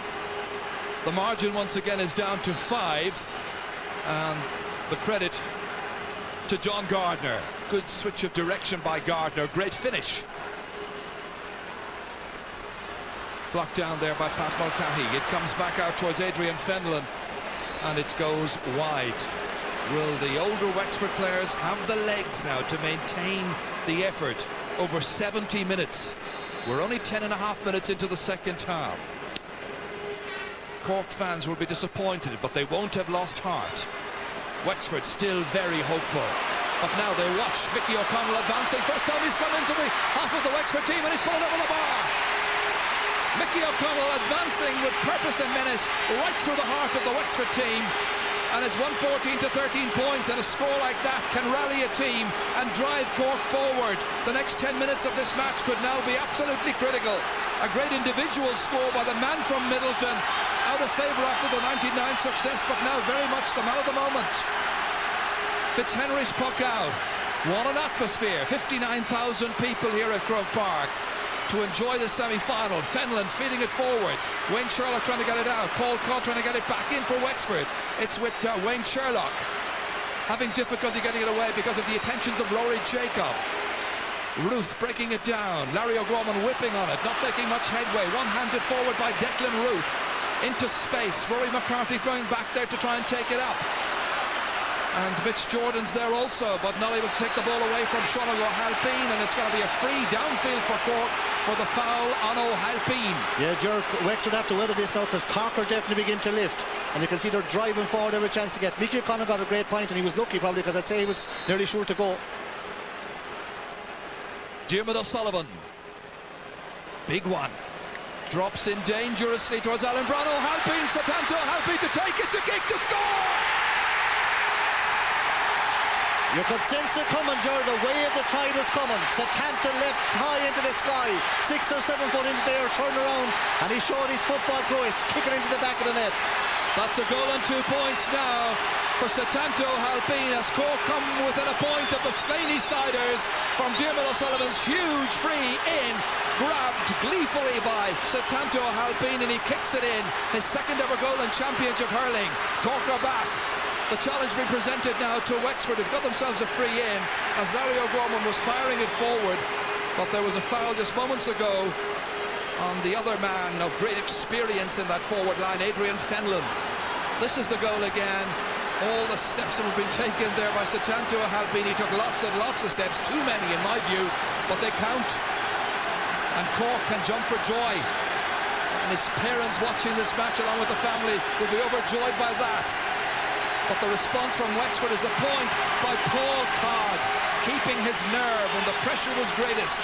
He's got a goal in 4 out of a goal in 15, and the men from the southeast lead by 2. An intriguing and thrilling semi-final. Declan Ruth is beaten for it. O'Halpine against Satanta for Mickey O'Connell. Save, great save. Alan Brown's after it, Satanto O'Halpine was after it, Doc O'Connor is after it as well. They try to get it out. Back there to help is Rory McCarthy. Declan Ruth's trying to get it out. Cork trying to get it back in. Ben O'Connor, hands and knees job. Referee allows it continue towards Joe Dean, picked up beautifully by Liam Dunn. Dancing his way out of trouble, linking up with his goalkeeper. Confidently so, it's blocked down. Dean hits it. Saved by the goalkeeper, lies on the ground on it. Now what's the referee going to do? Indicating he's going to throw it in. I'd say Joe, it could be a 21-yard free, because he saw the goalie go down. The brilliant save by Fitzhenry, of course. We saw him picking it off the ground. Just judging by what the referee indicated immediately afterwards, when he was indicating he was going to roll it in with his hands, but it's going to be a free in. That because of the foul by the goalkeeper lying on the ball. Question here now, Jerry, is does he tap it over or does he go for a goal? He looked like he was in 2 minds last time. It's early in the second half. We haven't even played 15 minutes. There'll be another 20 to go after this. Joe 2 Dean. between them. Dean to strike. Yeah, he'll usually go for a score, for a point, Joe. He put it over. 6 points now for Joe Dean. And Cork have drawn within a point of Wexford. They led early on, Cork, by just a point. Then Paul Codd got that goal and a point after that. and Wexford built up a decent lead. But this is the save a little while ago here by Damien Fitzhenry. They were all in after it, and right now it's Diarmuid O'Sullivan is after it, lobbing it in there for the forwards, invitingly in, runs beyond Dara Ryan, encouraging Damien Fitzhenry to leave it out. He wasn't going to travel, so Fitzhenry knocks it way back down. Diarmuid O'Sullivan across it, left corner back, comes out towards the left half. Sean O'Halpine. All action stuff. That's Ronan Curran up towards Joe Dean, and a chase there with Dave Guiney. Amazing, the story of Dave Guiney. Had never started a championship match up to that match recently against Waterford, and the last time he'd played in the championship prior to that was in the 97 season. Yeah, Gerber, he's as tough as nails. We've read that with this as a great competitor. At the moment, Joe Dean has gone out to corner forward and Alan Brown has gone in full. And the man who's picking him up is Dara Ryan. So Ryan against Brown, right in front of the Wexford goal. A point in it. Wexford are leading. They've got it to Larry Murphy on the 40. A little tap ahead towards Paul Codd. Nice control against Diarmuid O'Sullivan. On the left-hand side, he was swinging it confidently, but not accurately. He'll be very disappointed. There's something of a difference between the way the game was going for Wexford in the first half. They were going over the bar then. They weren't missing a thing. Yeah, the real pressure is on now, John. They're beginning to hit a few wides. This bounces off the head of Declan Ruth. Swept out by Larry O'Gorman, out towards Adrian Fenlon, ready to take on Sean O'Halpine, who wins it back. O'Halpine, little tap forward there towards his brother Satanta. Satanta taking them all on. The challenge coming in from the backs. Joe Dean with a shot to fire it in, to fire it over, and to tie the teams up. Level for the second time. That's a 7th point for Joe Dean. Delighted Cork fans who've made the journey up here. And it's Cork 115, Wexford 115. And who's going to win it now? It went from one O'Halpine to another, and it finished with a Dean. Curran back into the inside forward line. There are big gaps now between Cork's inside forward line and half forward line, and the gap's being exploited by Ben O'Connor, and he's further over left-hand side. His first point of the match.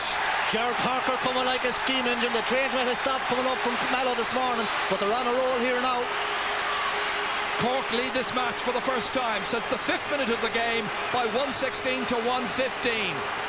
But the gap in space between Wexford's half-back line and full-back line, and Cork are in there to try and take full advantage. Is there a Wexford response now? They're still only a point behind, and it's anybody's match. It's just you get the feeling that the tide has turned somewhat. Early stages. We're midway through the second half. Crowd are getting value for money here, Gerard, because it's a fantastic, fast game of hurling. Darren Stamp, not such a good one, straight to Timmy McCarthy, and Darren Stamp putting his own defence in trouble, and it's McCarthy running right at the Wexford back line, and it's Niall McCarthy who puts it over the bar. And with that score, every one of the Cork forwards that started along with their midfielders has now scored in the match. All of a sudden, it's looking good for the Munster champions. 2 ahead. And the selectors keeping faith with the team that they started out with, in spite of people telling them to make changes. Here's Wayne Sherlock. Great skill by Sherlock. Not the greatest of balls inside. It favours Doc O'Connor. Doc having difficulty taking command of the situation. Out here towards Rory Jacob. Steadying himself. Wexford needing a score. Can he provide it? They needed that one. Just a little bit of encouragement required, but they still have plenty of time. Both sides have to remain very, very cool if they can. Let the fans lose their heads by all means. Wexford are making a change. And coming in is Tomas Mahan, known as Mossy Mahan, and he comes in for Larry O'Gorman. A tactical switch then. Larry has done his job. Smile on his face. Didn't let the side down, never did. So Mossy Mahan in. And coming out that time to take it was Rory McCarthy, held high. And it's going to be a free out to Wexford. John Gardner gets a ticking for that. The challenge was high by the Napirshig man. Paul Codd taking the free quickly, and Mossy Mahan unable to respond quick enough just in the action, couldn't contain it. Might have been able to steal a march on Cork that time. Instead, the action is up in front of the Wexford goal. Root trying to get it out. Getting it in is Ben O'Connor. Linking up here with Niall McCarthy, but it fumbles away from him. Comes back towards Doc O'Connor. Driven away down towards Paul Codd. Mossy Mahan into the action. And that's sort of at the end line, and it's wide. The substitute now just needing to settle down, find his feet, get to the rhythm of the game. He's gone straight into midfield, incidentally, Mossy Mahan. In there alongside Adrian Fenlon as John Conran makes the changes. He was in charge of the Wexford under-21 team in 1997 against Cork at the All-Ireland semi-final stage. 2 of his charges are in action today against 8 of the Cork men. John Gardner. Good dangerous ball in, seen all the way by Damien Fitzhenry. Not the longest of clearances. Ben O'Connor smothers it to Timmy McCarthy. Hurley's going in, nobody able to contain him, however, nobody able to stop him. It's Timmy McCarthy all the way. Doc O'Connor fumbling it away, comes towards Joe Dean, scoring chance for Joe Dean. A goal! He's a wizard, Ger. He got one chance and he sticks it. Young fella should watch that. He has both sides, left and right, sticks on the left. Great run by Timmy McCarthy. Joe Dean is on a goal again. You see it coming here, just picks it up. You think he's going to be stopped, goes back on his left and flashes it in. David Fitzhenry is unsighted, Joe, really. You can't see the ball at all. Well, he took the maximum number of steps, certainly, but I watch it again here as Timmy McCarthy is down there in need of attention, having made the incisive run through. But Joe Dean, who got a goal against Clare, got a goal against Waterford, and now one against Wexford in the semi-final. He's got some record of scoring, Joe Dean. That's his 6th goal in the championship. And with the 6 or 7 points, he's already scored a goal and 7 for the day. A handsome contribution by the little man who wears the number 14 shirt. To Timmy McCarthy, who has many people who criticise him. Well, he is certainly giving his answer to the critics. Joe Dean has got 8 scores out of 10 shots for Donald O'Grady's team. Yeah, Timmy McCarthy did all the donkey work there, Ger, as such, and he made that goal. There's a lot, but doesn't get much thanks for it. He's gone to top of the left for a couple of moments, I think, to take a breather and recover. The Cork selectors will feel very vindicated. But right now, their team under pressure as Rory Jacob plays it into his brother Michael, who loses his way. Pat Mulcahy and needing Ronan Curran there to come across. Big one out from the full back line. Batted back in by Liam Dunn, who's discarded the blue helmet, towards Rory McCarthy. Mickey O'Connell having a better second half. That wouldn't be difficult. He was virtually anonymous in the opening 35 minutes. And it's going to be a throw ball for the referee, Erdon Macsivna, from the St. Jude's Club here in Dublin. Won by McCarthy, gathered in, however, by Sean O'Halpine. Back out towards Ronan Curran. Batted down there by Doc O'Connor, towards Liam Dunn. Tiring a little bit now, very visibly in the last 10 minutes, as Niall McCarthy, much fresher, much younger, and deadly... I was about to say deadly accurate, but inaccurate. He's put it wide. And that's now a total of 9 wides by Cork. But they have the lead. 5 points they're ahead. And not all that terribly long ago, they were behind by 6. We were talking about a crucial 10-minute phase in the game. During that 10-minute phase, Cork really took a firm command. Dave Guiney knocking it way back down there. Larry Murphy trying to win the race for possession with Diarmuid O'Sullivan. He's done so. The hand pass into the clear. An opportunity for Mitch Jordan. Second chance, and there we go! Mitch Jordan! 25 minutes gone in the second half. What a match! What a thrilling semi-final! 2 between them once again. Wexford find their feet, gain in confidence, and it took the experience of Murphy to hold off the challenge. It came back to Mitch Jordan at the second time of asking. Watch as there was a little block in it the first time. Good work there by Tom Kenny, but back to a very assured Mitch Jordan, and he planted it. Cork coming back.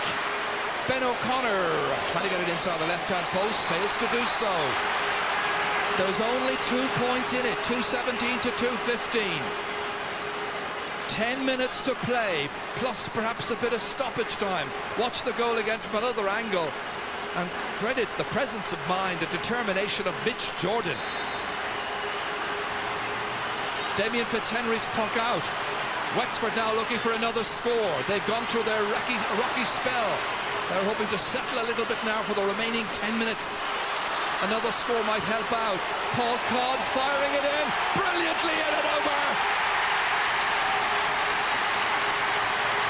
Codd, the master.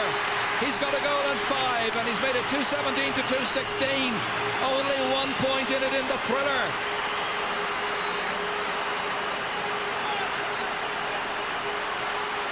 Puck out, quickly taken.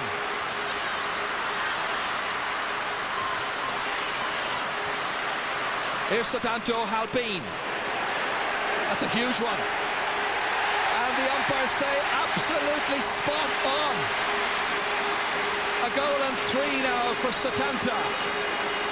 What a warrior. 2:18 to 2:16. So many heroes on both sides this afternoon in a wonderful semi-final. They've had their nervous moments, but credit the great hurling as well they've displayed in very, very hot conditions. Mickey O'Connell sees that one come bouncing off the stick of Doc O'Connor. Doc firing it way back down to the forwards again towards Mitch Jordan. On towards Larry Murphy, being urged on. Still Larry Murphy, he misses it.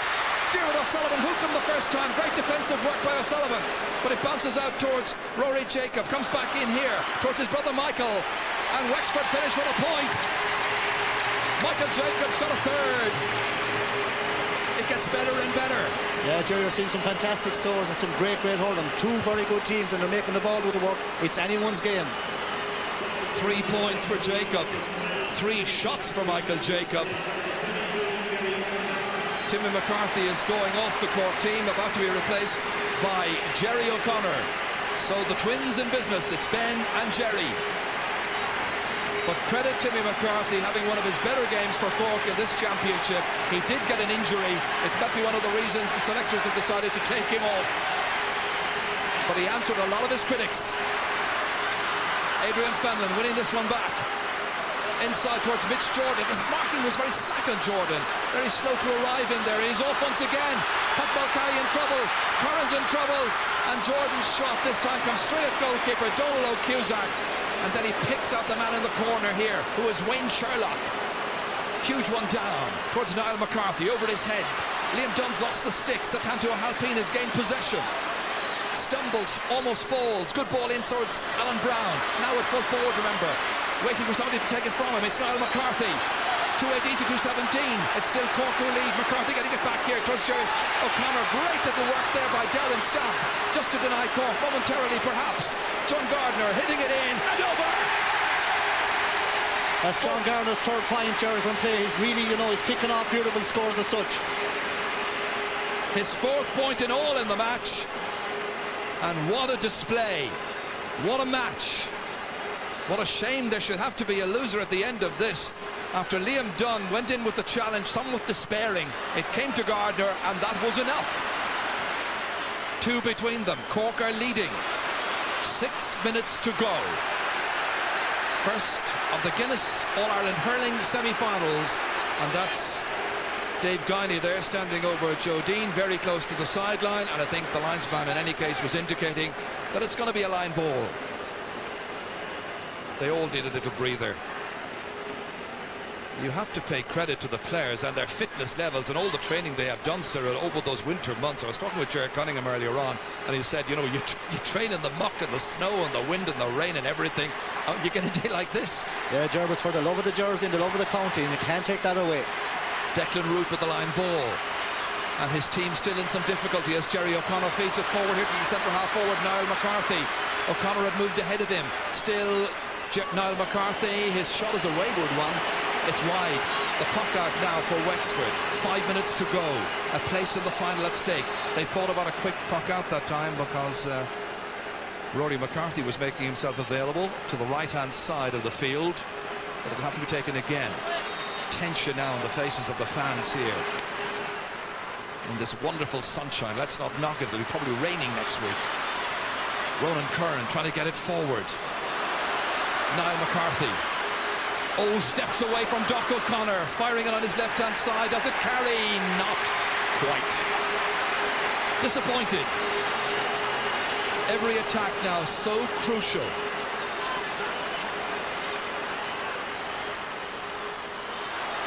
All the way down.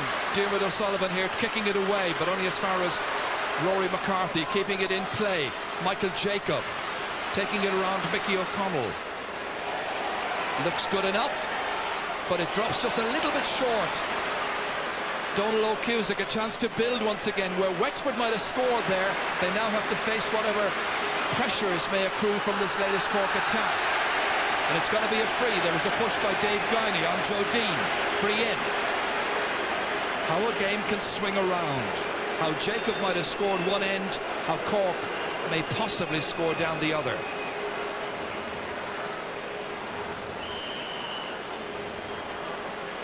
Joe Dean will be the taker. He's had a good record so far in this match. He's taken 4 frees. He's scored 4. Yeah, Gerbers is a right-handed free taker as such, and this is not an easy angle for him. Close enough to the sideline. 45 metres out. Cork leading 219 to 217. Closing stages of the match. And he has put it wide. So both sides denied a score at either end in the last couple of minutes. 3 minutes to go. We'll be looking at the 4th official very shortly to tell us just how much is left. That's Mossy Mahan getting it way down, but it's stopped by Diarmuid O'Sullivan, who's become Cork's full-back, as he's been for so much of his career. Missed by Liam Dunn, but he's funneling back there. Tried to deny Alan Brown. Brown picks it up. In at full forward now at this stage, but playing way away from the fringe of the square. Gained by Niall McCarthy, a real tenacious player on the 40, outside towards Joe Dean. And Dean's shot is gone to the right. And Cork fans are going to have to live with the agony for another little while. That's 14 wides now for Joe Dean's team. Sun in the eyes. Wonder on the eyes and the faces of some of the Wexford people, including their manager, John Conran. I'm sure he's saying, will we do it? He believed they could. It's getting to the stage where they'll think about getting another goal, but right now they'd settle for a point if they can get possession from this puck out from Damien Fitzhenry. Huge one in. The 2 wing-backs going for it for Cork, but it's won by Michael Jacob. Into space, nobody there at all except the goalkeeper, Donal O'Cusack. Everybody a little bit afraid and tentative at this stage about making a crucial mistake. Won by Tom Kenny, pointing the way. And this time Tom Kenny is to be denied his way, and it's a line ball taken quickly for Wexford by Rory McCarthy, but too quickly, ball rolling, and the referee says take it again, which is probably just as well because Wexford were unlikely to gain possession. Yeah, Gerard, when you have the likes of Adrian Finnell taking the line ball, he's kept getting this in around the house. You may have heard the public address man say 2 minutes of extra or additional time. We're in the 34th minute now, so 3 minutes to go. 2:19 for Cork, 2:17 for Wexford. Fenlon going for another one. Remember the 2 sidelines he hit in accurately already, and Cork get it back with Diarmuid O'Sullivan. Great clearance all the length of the field. Doc O'Connor under it well. Back once again by Wexford into the middle. Gardner rising up for it, challenged in there. Mossy Mahan trying to take possession for Wexford. He's still beavering away. It breaks loose towards Adrian Fenlon. A couple of Cork players there to present a challenge. Out towards Darren Stamp, who's had experience of playing in the forwards. Good ball in. Larry Murphy's after it. They're all after it. And it's stopped by Donal O'Cusack. He takes possession, holds on securely. The keeper coming out, rampaging from his own goal. Hooked by Larry Murphy. Breaks into the centre of the field, and the keeper is still out around the middle of the field. This time very grateful to see support there come from Tom Kenny. Hits it and saved by the goalkeeper Damien Fitzhenry. We're into the added time. 2 minutes to go in the semi-final of the All-Ireland. Cork by 2 points. Larry Murphy has possession. They have players in support. Murphy. It's Mulcahy who got in the challenge that time, and it is O'Sullivan who gets the clearance away for Cork. Way downfield, down towards Satanto Halpine. Doc O'Connor takes it back for Wexford. Again, they need good primary possession here. In towards Darragh Ryan. It's such a good first half. Towards Liam Donoghue was the star during the opening 40-45 minutes of this game for Wexford. They still challenge and attempt to get something out of that Cork defence. Donal O'Cusick belting it away. A minute and a half to go. Mickey O'Connell, his side 2 points up. Every attack vital. Hits it short this time. Darragh Ryan holding possession. Wexford now must go for a goal to win this, to take themselves to an All-Ireland final. Liam Dunn, huge one in towards Larry Murphy. Breaks back out. Fenlon gets a stick to it, tennis style. Across coming to try and take possession is Tom Kenny. Kenny hand passes it to another wing back, Sean O'Halpine. A minute to go now. We're in the added time, remember. 71 minutes played. Cork with possession to Alan Brown. Brown making an angle, making a shot and making a point! 2 points for Alan Brown, and that may be enough. That could give them a breather. Fast puck out here, John. Puck out taken very, very quickly.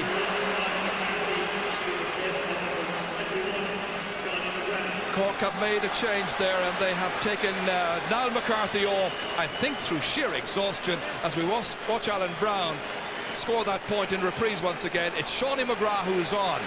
In terms of scoring chances so far, you won't be surprised to hear that Cork have a good deal more than Wexford, 43-30.